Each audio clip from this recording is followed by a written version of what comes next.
Alright, no need to mess about, let's get into this. Last year, a promising start to the second half of the season led to playoff hopes being ignited for the first time in a long time, even if it was a long shot. But of course, the season ended with a string of piss-poor efforts, especially against division rivals, resulting in the 7th consecutive year that the Ducks have missed the playoffs. And since the Senators made it, that's now the 3rd longest active streak. Safe to say, no fan base other than the Sabres or Red Wings have more reason to potentially be miserable than Ducks fans. Greg Cronin is obviously gone, and with him went all the blame, which I don't think is quite right, but of course, apparently he wasn't liked by some players. His reputation as being a defensive-minded coach kind of turned out to be an absolute joke, a reputation that took about as big of a hit as you can take, and he's certainly not going to be a tough act to follow, so meh.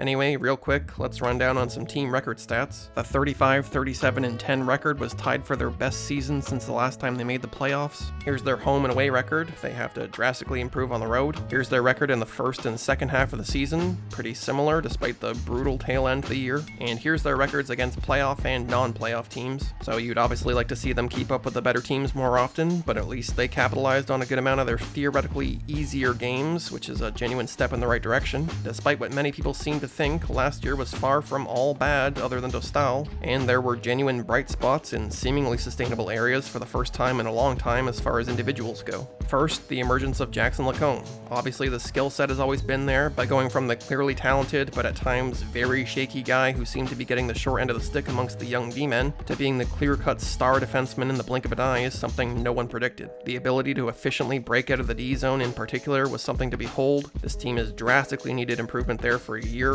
This and the offense, which combined for the new version of Lacombe, came almost entirely from a boost in confidence, which in large part came from the increase of ice time, responsibility, and the clear show of faith from the organization. And that was a side effect of the Cam Fowler trade, so don't get it twisted. Remember the really dark times. As good as Fowler ended up doing in St. Louis, moving on from him was still not a mistake. What is all of a sudden the biggest bright spot on this team would not be nearly that bright, and would certainly not be getting invited to the US Olympic camp had Cam Fowler still been munching minutes for the Ducks. Though for the record, they didn't by any means trade Fowler because it was obvious they needed to promote Lacombe. He had to step up and earn everything. Then there was Lucas Dostal, who earned himself a nice new contract with a remarkable year. Again, he was often credited as the only reason the Ducks had anywhere near as good a season as they did, which is hyperbole, but some people seem to genuinely mean it, because look at that goal saved above expected. The next 2 years are going to be extremely interesting for Dostal. He earned the praise primarily through bailing out a non-compatible man-on-man defensive zone system, a forward group who were far beyond subpar defensively, and one of the worst defense groups in the league, who outside of Jackson Lacombe, all had rough years on the defensive side of things, and sort of all around really, as the Ducks were 18th in points by defensemen, even with Lacombe being 23rd in the league. So why is the future so interesting for Dostal? Well, first, there hasn't been any change to the defense for this season, and a potential repeat on defense is my biggest reason for concern this year. Obviously, Michikov and Zellweger are full of potential, but young defensemen usually take time to come into their own, so if the current young guys don't kind of drastically improve, sort of right away, and if the old guys don't have a bounce back season because injuries had them struggling last year, which is what seems to be implied by the team, and not that they're just toasted, they'll again have without doubt one of the worst all-around defense groups in the league, probably around the bottom 5, and I want to be wrong, but I don't have much faith in the veterans bouncing back, and they're making up half of the top 2 pairs, so basically, barring a miracle, it's can Dostal do it again, or was that lightning in a bottle? At the same time, things like D-men simply not shoveling no-look backhands to open areas 3 feet from their own net and then screening their own goalie in a matter of seconds would definitely help. Not only that, but in the 26-27 season, when the defense will have to get an overhaul, because surely Gudas and Trouba won't be back, what will Dostal look like with a younger, hopefully more solid group in front of them? And what will happen when they hopefully start seriously contending for the playoffs? There's a huge difference in goaltending for defensively sound teams and standing on your head for bad teams. Carrying the team when you suck and playing not to be the weak link when wins are paramount are completely different kinds of pressure. Hence why you see good goalies on bad teams fizzle out and great goalies on good teams crack under pressure in the playoffs. So yeah, very curious to see what happens there, but of course you couldn't really ask for much more from a goalie at this stage. And to sadly basically close out the individual positives from last year, the young forwards took a step and established themselves pretty much exclusively in the second half of the season. Massive strides were made by Leo Carlsson and Cutter Gauthier, particularly when they were reunited for a second stint after not finding much success at the start of the year. Much of that had to do with Gauthier clearly feeling more comfortable and confident as the season went on, which is very understandable for a rookie. Of course, Mason McTavish also took a bit of a step, and Sam Colangelo showed some genuine promise as well. Again, obviously this was not a lost cause, everything other than DeStael was garbage season. That was only the second time in the history of the Ducks franchise that they have had 5 20-goal scorers. The last and only other time they've had 5 20-goal scorers was in the 2006-2007 season, the year they won the Cup. Only around half the league had 5 20-goal scorers, and 11 of those 17 were playoff teams. So yeah, that's a good half to be in, and a definite step in the right direction. How was all that still not nearly enough scoring, you ask? Well, they were all just barely 20-goal scorers, and that's basically all they had. They were also one of only 7 teams not to have a 30-goal scorer. It didn't help that the power play was still atrocious as far as those high-end numbers go, but still, not only was the high-end talent not high enough, but it seemed like the sole purpose of the depth was to play token defense and get an offensive zone faceoff if they could, and they didn't establish much of a physical presence along the way. Which brings me to my next point, and this episode's Patreon question. I'll be adding these questions from Patreon members in these duct tape videos from now on. You can leave any questions in a comment section over there or DM me. Anyway, this one comes from Chris Pips. What do you think the future holds for Troy Terry, and how good do you think he really is? Is he being severely held back by the team's lack of offense? Or is he only putting up these numbers because of shock factor, etc. that comes with teams taking nights off against Anaheim? Thank you for the support, Chris, and that's a great question that fits right in with something I want to talk about. Of course, Troy Terry was one of those 20-goal scorers, who again put up decent numbers despite the team struggling with offense, all remarkably par for the course for Terry. But let's go on a bit of a tangent that will come back around to the young guys and lead into the offseason roster moves.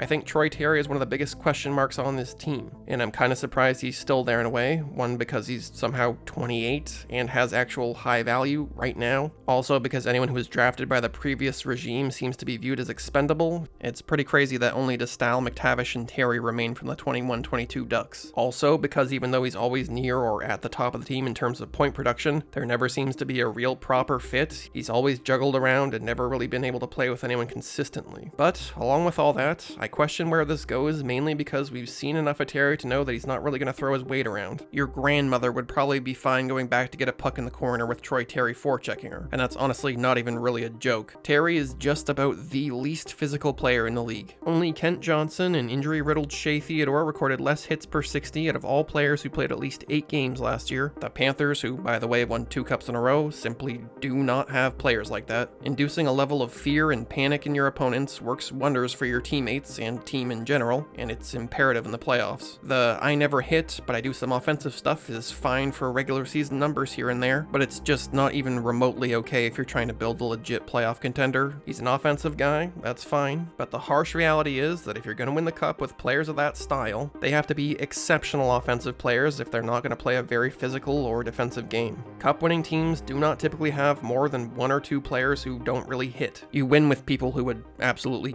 deck your grandmother. So I'm curious to see what happens with Terry going forward. Now let's bring it back to the young guys. Carlson, Gauthier, Colangelo, and if you want to toss in anyone else from Nestorenko to prospects like Seneca and McQueen, what's it going to be? Are you going to put up offense through the roof, or are you going to be able to affect the game all around? I would be as or more happy with the young guys taking massive steps in the physicality department as I would with offense this year, because again, aggression clearly wins. Giving and taking hits, it's what separates the Leafs and Panthers star players every single year. Even the best offensive players in the world who don't play physical games have a hard time getting it done, and would take things to a whole other level if they did. So, back to the question. Is Terry punching above or below his weight, given that the Ducks have been such a poor offensive team? Well, the Ducks are indeed quite literally nights off for a lot of teams. They played 32 games against backup goalies, and about half of their overall wins came from those 32 games. Also, teams just don't play them as hard as others, which is what happens when you're a consistent bottom feeder. Yes, the better teams make up the majority of those games playing their backups against the Ducks, because they figure they can still win and rest their starters for the other better teams. However, back to part of the question, I do think Terry is more of a victim of circumstance than he is capitalizing off of it, and I do think he would thrive on a better team and not fade. The Ducks played a couple more games against playoff teams than non-playoff teams, and Terry was one of 5 Ducks forwards who had more points against playoff teams than against non-playoff teams. This could be some alarming stuff in regards to how they compete against better teams going forward, but let's hope the others pick it up or at least maintain the ability to put up offense against everyone like Terry has. So to close out the question, I do think he's a legit, very good offensive player, though as I was saying, if the younger guys don't round out their games, given his age and play style, I do question how much longer Terry will be in Anaheim, as it's hard to win against good teams with a bunch of players who don't play physical, and again, he has high value right now. Speaking of prospects, there's obviously a ton of intrigue around Beckett Seneca making his debut. I'm guessing he'll be a little all over the place, probably playing for 3 or 4 different teams between between the Ducks, Canadian World Junior team, and potentially the Generals again, but we'll see. I've seen a lot of doubt surrounding him lately, and listen, the kid is 19, he was always thought of as a project, and he was great last year in the OHL. It's okay if it takes a little time to adjust to the next level, especially since he's still gangly. They clearly want him to become a more well-rounded player. There's a reason they've taken guys with the potential, and let's face it, mainly the frame to be physical NHL players. Again, physicality is what they want, and rightfully so. People also seem to forget that Seneca not only plays right wing, which is what the Ducks need, but he importantly also shoots right, which is also what the Ducks need in terms of general line variety, but importantly, the power play triggers as far as left shots are set. Another reason Zegras wasn't on the first unit, which also led to him being deemed expendable.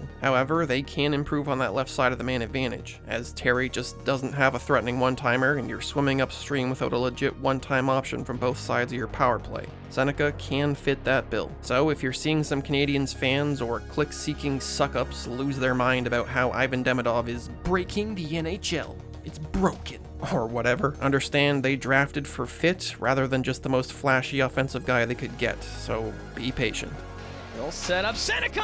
What a shot! What a goal! As I said, there's clearly an abundance of young offensive talent, but there's also clearly a need for well-rounded and physical forwards. So I'm expecting some styles to seriously change once they actually get to the team, or some more difficult trades to be made. Which brings us to the recent roster moves. First and foremost, Trevor Zegras. I've praised Zegras time and time again. I've defended him from the overrated narratives and general hate he gets. I talked about him in a video a while ago, and I saw a comment saying he was the only reason to watch Ducks hockey for a while there, and I absolutely agree. We owe him some degree of our sanity for those couple years, but anyway, do I like the trade? Well, I certainly dislike the timing. Are they losing an elite playmaker? Yes. Did they trade him at his lowest value? Yes. If it was the foregone conclusion that it now seems to have been, did they put him in a position to increase his value after returning from injury? No, though I still understand the motive. Draft picks are good, and Paling's numbers aren't going to blow your mind, but Paling's style is what they want. Hard-nosed effort all over the ice, and he's a direct replacement and hopefully improvement over Isaac Lundestrom, who was basically handed all the defensive forward responsibilities and defensive zone starts essentially by default, yet also didn't play physical whatsoever. So other than they had to get someone else to play defense now, Lundestrom's kind of disappointing tenure coming to an end feels right. Those moves are clearly examples of the front office saying, we want all-around games, we want defense, we want physicality, and we want it now. There are clearly too many offensive players and prospects who aren't guaranteed to fit that bill, who also seem to have higher ceilings offensively than Zegras, and don't seem prone to freak injuries, so he was made expendable. And I will miss him, but clearly times are changing. And you can't implement a hard physical game when you have players that refuse to play a physical game, and most who don't play that way in 5 years don't change. No new coach is going to force an individual to do a 180 in that regard either, so those personnel changes were deemed necessary. While we're at it, let's go over the rest of the roster changes real quick. Chris Kreider is another step in the direction of a new play style. Sure, he had a down year, he's older and has a metal hand now. However, there's not only offensive potential, but he's got speed, he can play up and down the lineup, and he plays a very underrated physical game. I like it. Mikael Granlund could be a bit of a confusing one, a 33-year-old playmaker who is also not very physical, so they traded Zegras to bring in a similar-ish player who's like a decade older. Why? Well, Granlund brings a bit more speed that they desperately need. He should replace any offense that Zegras provided, as he also has a way longer track record of putting up decent numbers. And importantly, he doesn't mind playing the wing, which Zegras did not want to do, so he's more versatile. Plus, they got assets for Zegras, so you can basically add a faster, older, but more proven playmaker in Granlund to that trade haul. There's not much to lose there, as they have the cap space. They're also looking to get back on everyone's radar as a competitive team that will pay for good players, to potentially lure others in, and worst case scenario, they flip him at the deadline, which I think would be a trade on the easier side to make, so even though it may not be long term, it's a nice signing. John Gibson was finally moved, obviously to give Dostal the reins, and to give Gibson a chance to shine somewhere else. Goalies never seem to bring back the haul they seem like they should, so I'm not surprised, but it does feel kinda painful knowing they could have done at least a little better in years past, and haven't made use of keeping Gibson since then. Instead, they've tanked his value. Still, I've also always defended him through his entire tenure, and I'm sure he'll impress some people. Bit of a rough spot to land as far as making a statement as a new goalie with Detroit's defense, but we'll see. He was of course traded for previously referenced good bad team goalie Peter Mrazek and some picks, so that's fine, I guess. Also, Brett Leeson is gone. Seems no one is really mentioning that, but Leeson was a pretty effective depth piece here and there. And yeah, there was certainly a little shock factor with a couple of those moves that might have some fans disappointed, but I think it ended up being being a decent offseason. I thought it'd be cheeky to throw an offer sheet at Evan Bouchard for just a couple million higher, even just to screw with the Oilers, and worst case scenario, you get stuck with a great power play quarterback who also plays the right side, but oh well. Speaking of the Oilers, former coach Jay Woodcroft was hired to run the power play, obviously one of the most crucial areas to improve in, though he wasn't the power play guy in Edmonton, and they had some of the league's best players, so there's not much point in watching Oilers footage here. We can only hope that for the love of God he makes these guys move instead of standing still. The importance of special teams improvement cannot be understated. There seems to be this weird blind spot amongst fans and analysts, especially when people use advanced stats like expected goals as tell-all evidence that power plays and penalty kills are totally separate from even strength. Sure, the special teams were horrendous, but their even strength numbers were bad by themselves, so they're a bad even strength team. There is no by themselves. Your power play and penalty kill directly affect even strength play. A goal for or against in any situation can dictate how teams play going forward. Hesitancy, desperation, and even systems used can very often change at 5-on-5 based on successful or unsuccessful power plays or penalty kills. If nothing else, failing in those areas can dismantle your confidence going forward. Scoring on a power play or killing a penalty can build it and dismantle it for your opponents. Maintaining confidence is a skill in itself, especially when all eyes are on you.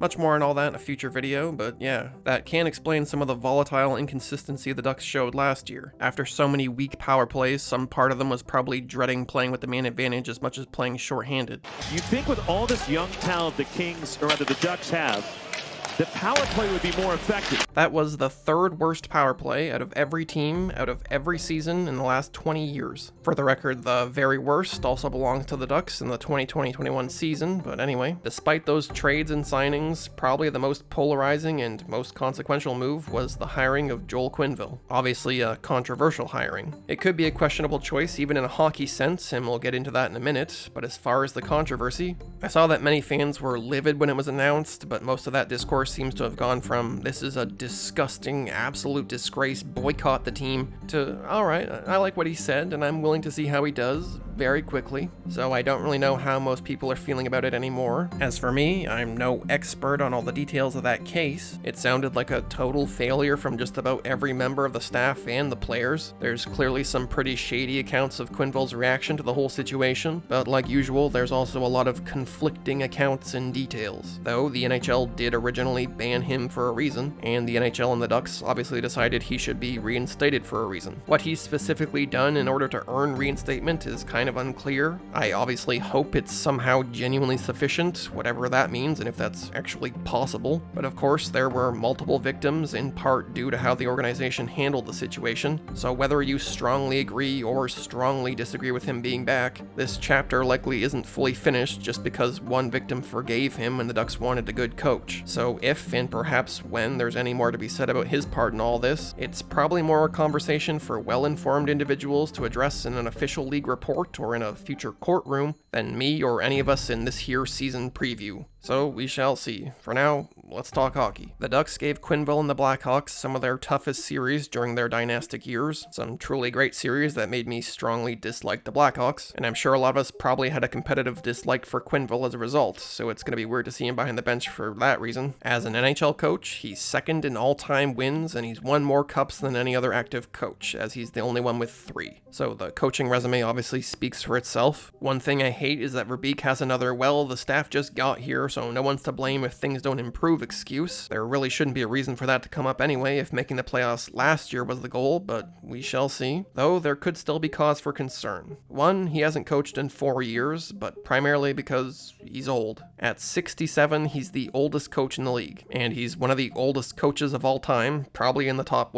10, 15? I'd have an exact number, but it's kind of crazy how hard it is to find any interesting coaching stats, as for some reason the NHL doesn't have much posted, but anyway. Keeping with the times as far as player relationships and on-ice systems is obviously important. We don't know how he's going to get along with the players, but by the sounds of it, again, Cronin should be an easy act to follow in just about every sense. However, we do have some evidence for his style via his most recently used systems, most importantly the forecheck and defensive zone coverage. The last we saw of Quenneville was his final stint with the Florida Panthers in 2021, where he went 7-0 before resigning. For the record, they also did extremely well with Brunette when Quenneville left, but anyway. Of course, Vetrano and Gudas were there, so he's familiar with the Gudas experience. On defense, they played a bit of a hybrid, but mostly just a zone, attempting to clog the middle of the ice. I think hybrids are the way to go these days, which is what the Panthers fully adapted when Maurice came in. I recall Aaron Ekblad talking about what a difficult adjustment that was.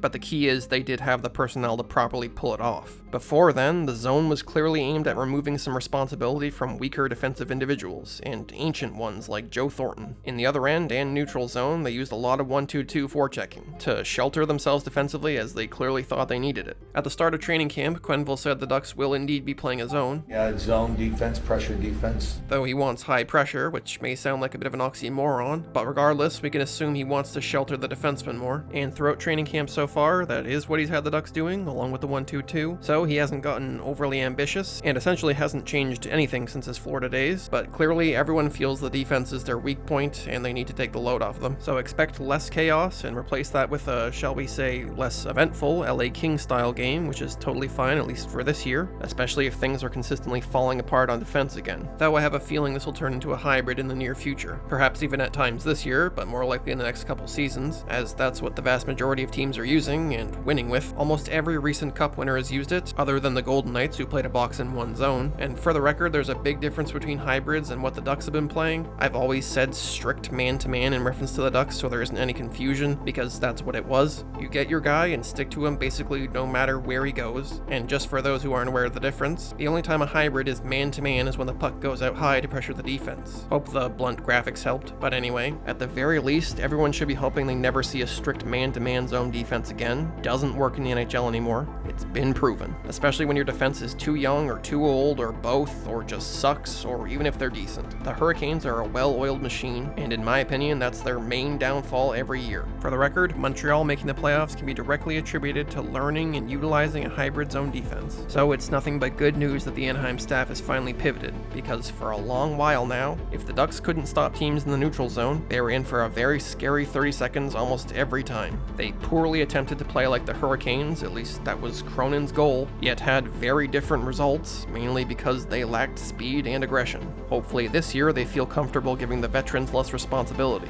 Killorn and Strome had decent underlying numbers in certain areas, but that's nothing compared to the lack of speed resulting in poor defensive positioning and penalties they took. Real quick, let's look at some potential lines. I like the looks of this, though it feels like there could be so many decent combinations, so who knows what they'll go with. This is also assuming rookies don't make the team, which honestly could happen, but I sorta doubt it. Leave any opinions you have on that in the comments. A few other quick things to close this out. Something else the Hurricanes are literally the best in the league at, and the Ducks have been near or literally the worst at, is face-offs. Plain and simple, it's one of the most vital areas to improve in.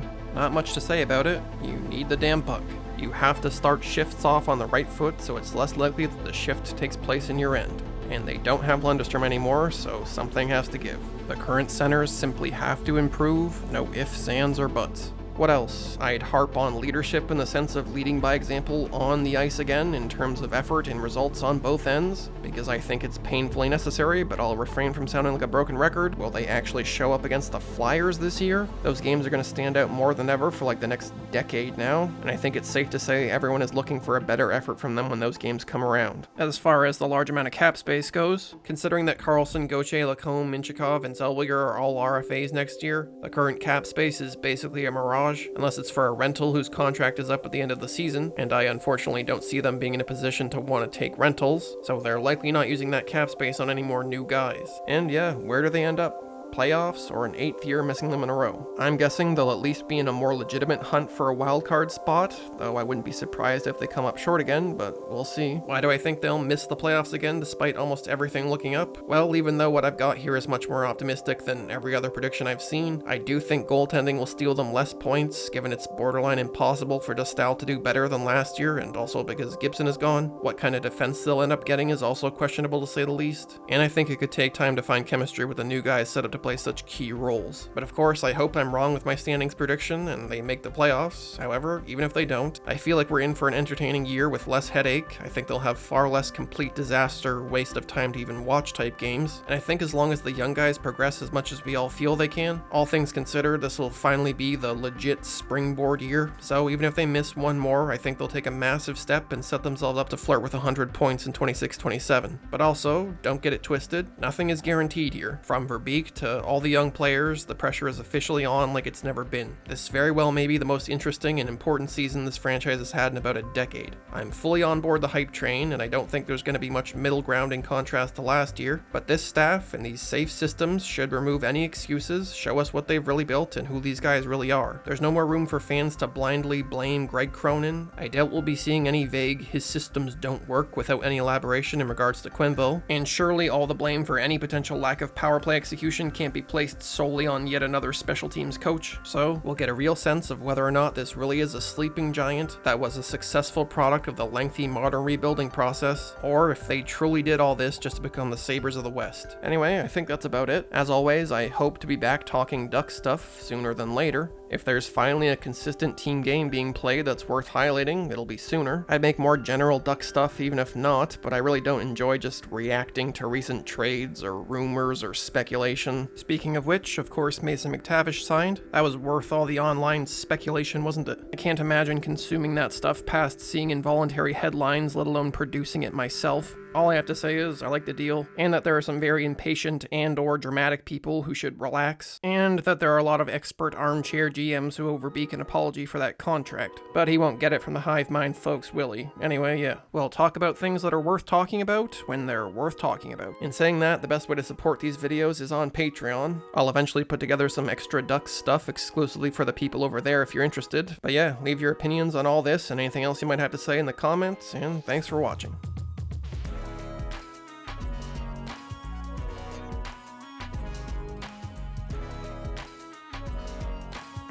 All good? Okay.